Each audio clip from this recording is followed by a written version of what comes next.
COVID-19 tests per week, 6 days and 3 days before an upcoming game. So that'll generally be Sundays and Wednesdays for college football. A positive test will require a player to isolate for at least 10 days and be asymptomatic. And coaches will have to wear a face mask or neck gaiter covering both their nose and mouth on the sidelines at all times during football games, as will players who are not competing. They'll have to wear a face mask or a neck gaiter as well. For tonight's NBA game between the Sixers and Magic, Orlando will be without guard Michael Carter-Williams dealing with a foot injury and forward Aaron Gordon, who's out with a hamstring issue. Bucks clinched the top seed in the East last night with a 130-116 win over the Heat. I'm Deb Carson. We are Sports.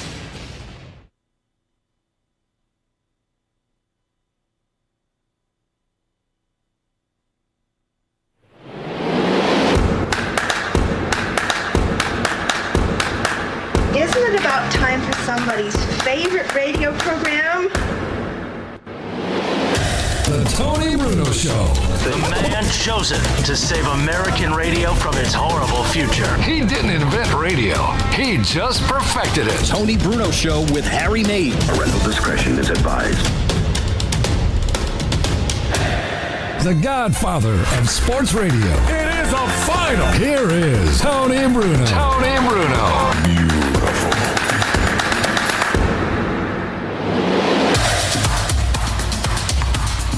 Hello there, kids. It's Friday. What are we calling it, Robin? What kind of Friday? It is Drink Along Friday. Drink along, not sing along with Mitch. Not hop along. Not hop along, not whop along, whap along. We would be playing the extended version of WAP, the new hit sensation sweeping the nation. Oh, I love WAP. that song. Have you heard of that? I listened to it. I saw the video this morning. That's what America needs. I watched it about 4 times. How many times, Harry? 4. Exactly. WAP? Yeah, that's my new slogan now, WAP. W-A. You don't know about WAP? Dude, You're supposed to be a gangster guy? Come on, man. I'm not a gangster, man. NSFW, go look it up. Come on, man. All right, I'll look it up. I'll get back to you. I do have my beautiful new... hey, looks good. What are they called? Boston Scott. Those Yes. were Forget-Me-Nots. Forget-Me-Nots. Not the great Patrice Rushen song that was later used in the Men in Black movie. Remember that? Sending you Forget-Me-Nots, and then Will Smith and the original Men in Black ripped off Correct. the beat and used it as the theme song. Forget-Me-Nots. Yes, here come the Men in Black. It was the same exact Same song. exact song. Oh, okay. Not that there's anything wrong with that. It's a great beat, but people forget Patrice Rushen. Forget-Me-Nots, Harry. And I didn't forget anything today, except to bring the air horn into the studio today. The big story in baseball is the New York Yankees. I hate to rip the Yankees. It's not my style. I even love Aaron Boone. Yeah, I remember when he was a little kid and his dad was the catcher, Bob Boone, and there was Brett and Aaron would hang out. Right. Here at the Phillies, the old Veterans Stadium. You should wait until Couch Guy gets here to rip the Yankees. I think he's not showing up because he realizes that the Yankees are soft. He thought it was a lock last night that the Yankees were going to destroy Eflin. Exactly right. But the Fandemic crew said, Yes. Not so fast, my friend. And, you know, we always talk about fan bases in different cities. But how about these guys? A couple of guys from Jersey pay a $5 toll to come in. They can't get into the ballpark. Right. So they're outside. There's a gate there, Ashburn Out Alley. beyond Ashburn Alley. Yeah, so they were technically not in the stadium. Correct. But they realized if they yelled out, because I'm watching the game and I'm saying, wow, it sounds like there's fans in there. Mm-hmm. I know the PA announcers play different music and stuff and crowd noises, but I'm hearing like air horns and I'm hearing people cheer and yell. There was a drum line. There was a drum. I didn't hear anybody go, woo! That guy wasn't there. You should go down there tonight and play your drums. Woo! I only have bongos, Harry. I don't have the full kit out. I was playing bongos a little early this morning. Oh, yeah? Yes, because he was. Because one of the greats has been exposed. He's not coming to town tonight because the Atlanta Braves are in town against the Phillies this weekend. But the Atlanta Braves right now, when you're talking about in-studio greatness, I mean in-stadium greatness, there's a lot of good PA announcers. The best organist in Major League Baseball, Harry, it's over. I mean, even though the season's still young. What is his name, Robin? Matthew Kaminsky. Matthew Kaminsky is the organist down there in Atlanta. Okay, for the Braves? For the Braves. All right. And so he's still playing the organ down there. Like an old school organ. Yeah, like the real organ. Yeah. And so he has like walk-up songs for the opponents, because the Toronto Blue Jays were in town last night. Right.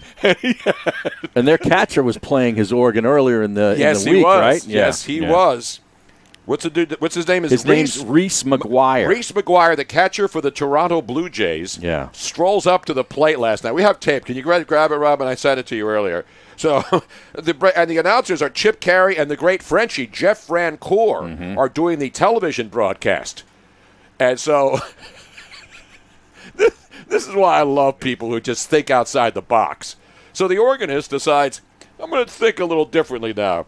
Because he has actually playlists of opposing teams' walk-up music. Because as you know, when you're the visiting team, you don't get the walk-ups. The home team, the players tell the PA announcer or whoever's running the sound to play their walk-up songs. Sure. But when you're the visitor, you don't get that luxury. The organist then plays a walk-up song or doesn't play anything. So last night, when Reese McGuire came to the plate. I want you to listen to it carefully because it's Chip Carey. You all know his voice. Sure. One of the great Carey family members, broadcasters. And Jeff Francoeur is doing the color for the Braves. And then Jeff Francoeur finally catches the team because you have to listen closely. I did not catch this. Tony did. And I had to give Robin one of those even before the show started. I want everybody to listen and tell me what song the organist, Matthew Kaminsky, was playing when the catcher for your Toronto Blue Jays strolled to the plate in a 2-0 game where the Braves were leading at this particular juncture.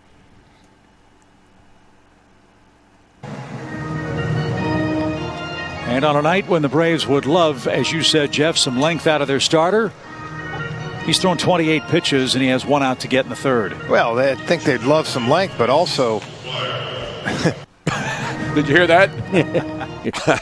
I thought they'd like some length. And he wasn't making a length joke. No. It wasn't a sex organ joke. No, but the backstory is incredible because this was a story that I wanted to get to early in the week, and somehow it slipped past me. But Reese McGuire? Yeah. The New York Post had it, and I sent it to myself earlier this week. 25-year-old Reese McGuire was allegedly masturbating in his car outside of a strip mall in Florida, Dunedin, Florida, which is where they have their spring training facility. Now, I thought the Braves were at the Worldwide World of Sports facility down there. Well, Dunedin? The Braves are, but the Blue Jays. The Blue Jays are in Dunedin. Yes, that's right. That's right. So he was fined, evidently pleaded no contest, and was fined $450. Who do you think he was, Pee Wee Herman? I know. After being charged with exposure of the sexual organs, a first-degree misdemeanor, punishable by up to 1 year in jail and a fine of up to $1,000. So a man sitting in his own car can't relieve himself, and now that's a crime? Well, the weird part, though,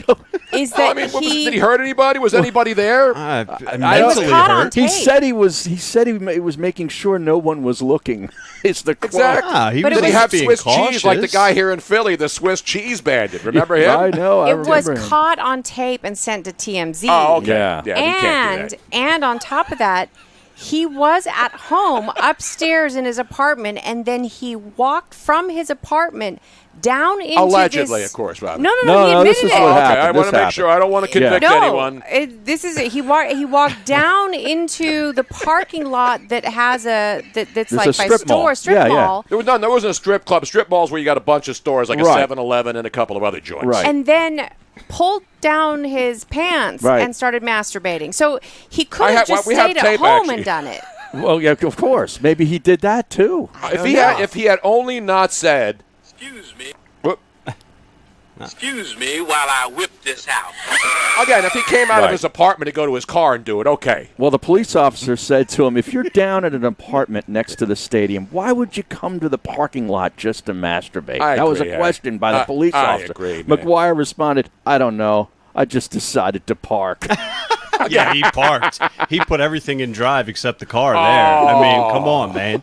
If you ever see the movie Hall Pass, Jason Sudeikis, the actor, they have like 3 different scenes where he's like, I do my business in the car, man, and a cop rolls up and knocks on the window and similar situation. But what in the world? So according to the report, I just want to read the official police report here. According to the report, cops say after they rolled up to the parking lot, they saw McGuire with his shirt barely covering his genitals. Just like my shirt right now. Right, my exactly. beautiful shirt. It's a nice long length, so if I could cover my genitals and not have pants on, no one would know. And his sweatpants around his ankles, like we said. They claim in the report when they got McGuire out of his car, he had an erection which was very apparent. Did it last more than 4 hours, though? I wanted to That's know. a priapism. Yeah, exactly. Yeah. Yeah, it could have been a medical issue. Then you don't call the police. Then you call your doctor. If you have an erection that lasts more than 4 hours in your car. Or you call two chicks at the same time. Well, yeah. I mean, come on, man. Now, I don't have to go out to my car to do that. I'd do it from the house. Two chicks at the same time. Maybe he called and they didn't show up. Maybe. And he can't You get know? to a doctor because of COVID. I mean, Right. everything's virtual. You know, I'm going to do a complete conjecture here. I am conjecturing that there was somebody at his apartment that maybe his mom was visiting him or something, and he didn't feel comfortable masturbating at home. So this is why he did this. You got to do that comfortable while you're masturbating in your own house. Well, you got to do that while Mom's there. Yeah, why do you have to bring Mom into this? I mean, seriously. What did Mom do here? No, but I mean, who wants like if you really need to and you just need to use the bathroom or like Exactly. somewhere. I don't know. I mean, come on. maybe Just close the door, turn the fan on. Nobody's going to know. Turn the fan on. You come into our house, you should get your behind kicked. Was his mother home? Is he married? Again, I don't care. The story is not about the guy masturbating in his car. Like, It's kinda about is. the Well, organist. kinda is. No, it's about the organist being slick enough to ad-lib "Beat It," the classic Michael Jackson song, Which as was his walk-up song. Harry, come on, that's genius. It is. You got to give him a roaring round of applause. Let's get it back to the story. It's interesting that an organist was playing a song about an organist. Right. Right.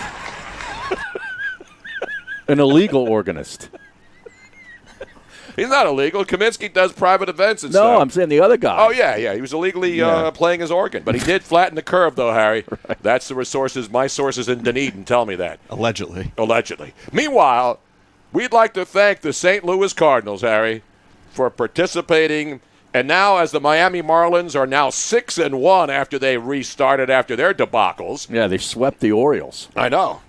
And now that the Cardinals were getting ready to play the Cubs this weekend, the Red Hot Cubs, now another one of the St. Louis Cardinals has tested positive, Harry. So not only is tonight's game postponed, they don't know what's going to happen for the rest of this weekend series. And what's interesting to note here, as the great baseball writer Bob Nightingale says, we're talking about, all these other teams that have to make up games. Do you see how many games, not just the Miami Marlins and the Phillies have to make up? The St. Louis Cardinals. And now I can't find it. It's Bob Nightingale tweeted out the actual numbers. Right. Because, there's going to be teams playing 50-something games in, 54 games in 51 days. Right. Was one of the numbers that I saw. And there's going to be so many double headers. And what happens if you get rainouts in the summertime? What happens if you get games? How are they going to get these games in? And we've been talking about this for a while, but right now the St. Louis Cardinals, everybody was making fun of the Marlins. I'm like, what the hell were you guys thinking? And now the Cardinals. I got it.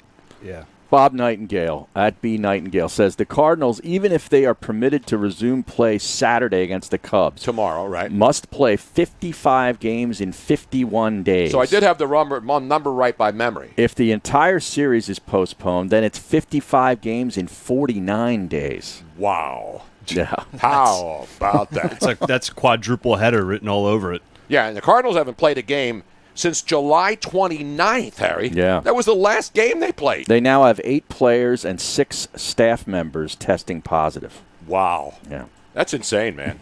Yeah. And Miami will have 27 games to make up later on. Not 27 games, but when they finish the season, they and the Phillies will have all of these games that they'll have to make up at the end of the season. So we'll see what happens, but they're going to play 3.5-inning games at the end. They'll say, all right, let's play 4. Let's play 4.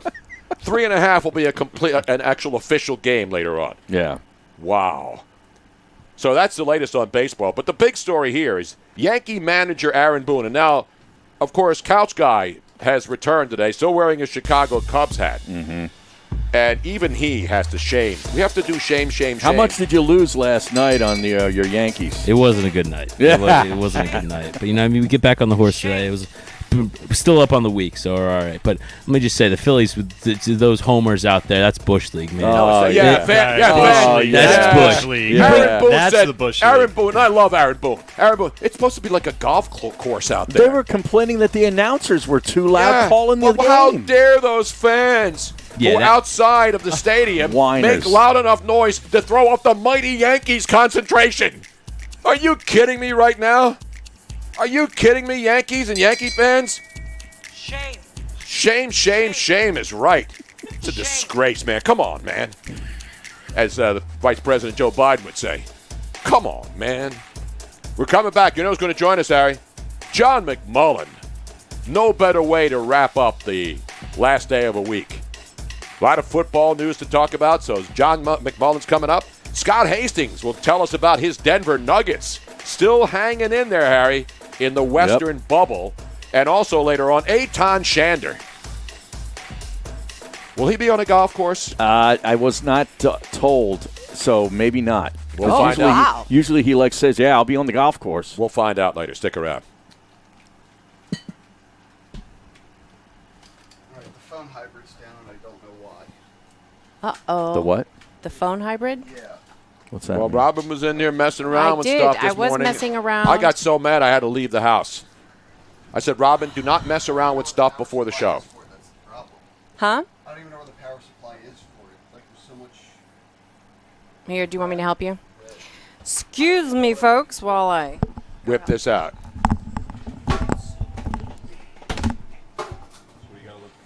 I don't even know. I don't know what the power supply looks for. There's so much spaghetti you can't see shit under here.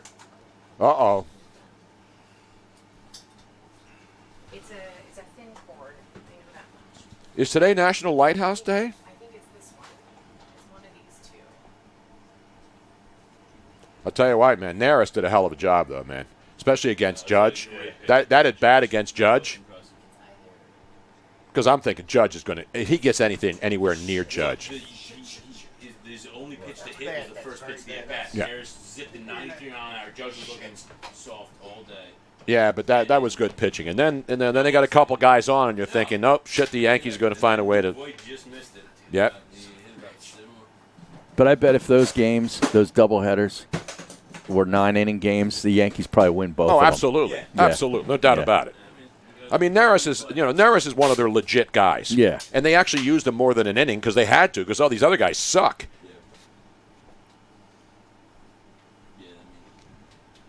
Who was the guy that Sanchez took deep? What was that, Pivetta? That was the... Yeah, Pivetta pitched pretty well, actually, surprisingly. He stinks, though. He does stink, but he pitched well. Eflin's a joke. I'm so sick of Eflin and Vinny